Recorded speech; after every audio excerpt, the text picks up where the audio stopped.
Howdy folks, hope you're doing well and staying safe as we continue on sub month in July, doing a review of the S-189. I've already done a review on this boat back in 2022, but we'll give an update because things have changed. So she's a good boat. She can definitely punch.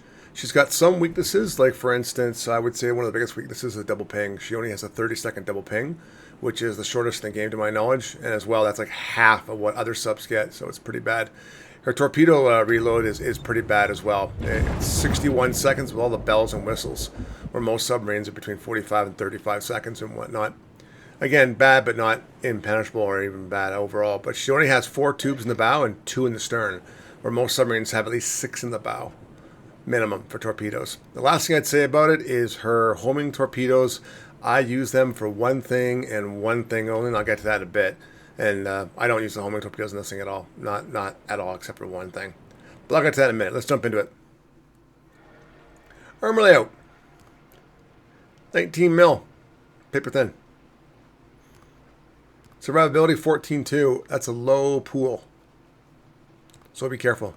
Sonar, 9.5 second ping. Ouch. And only 9 kilometer range.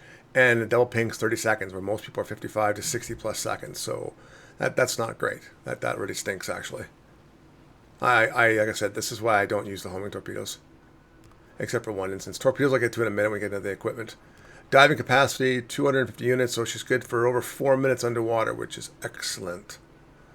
So you can come in and shoot and go.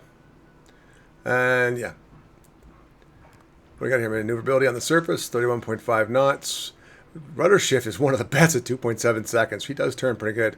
22.1 underwater, she's really good. And 3.2 meters per second for diving, which is not bad, but we all know subs are broken and they don't dive that fast.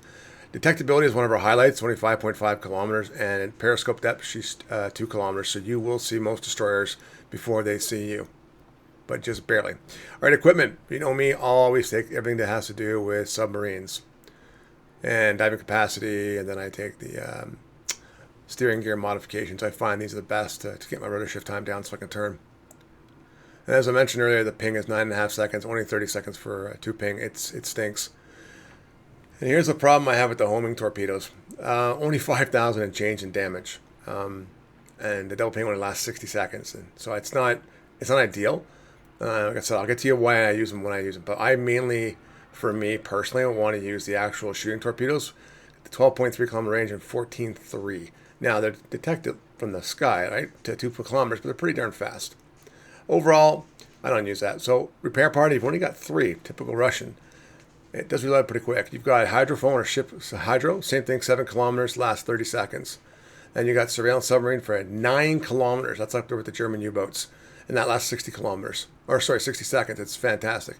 Those 2 are deadly. But there's no repair and nothing else to delay your battery. And there's my flags. Exterior, I believe, I took the permanent camo. Looks really nice. Wargaming's art department does such a great job.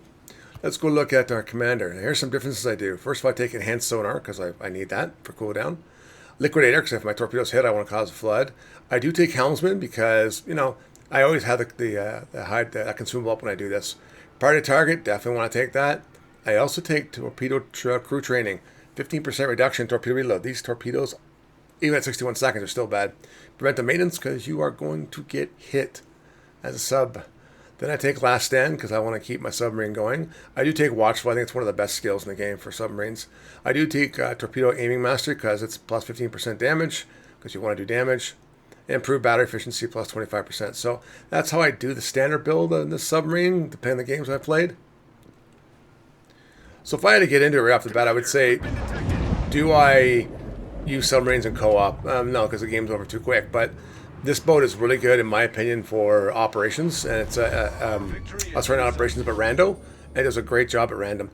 The biggest challenge that she has, and the only reason why I use the hydro torpedoes, if you see her stern tubes, if I'm being chased down by a DD, that's what I shotgun with. And I can always ping it pretty quick to make it turn and hit it. So that's about the only reason why we actually use the torpedoes. But that's what she's good at right there. You can come in with lots of battery life and go shoot torpedoes and hurt them. They do punch above their weight class. I think she's good. So she's kind of like using I-56 as well. Come in and shoot away, but she's got over double the battery life, which is fantastic. Let me know if you guys have S-189. I do. I love it, and I think it's a great boat. And as always, down in the comments, leave me comments. I really do love chatting to people in the community. It's a fun thing and a fun time. And other than that, I'm going to give this boat a solid thumbs up. I think it's also very well balanced. So, as always, take care, stay safe, and I wish you all the best. Bye for now.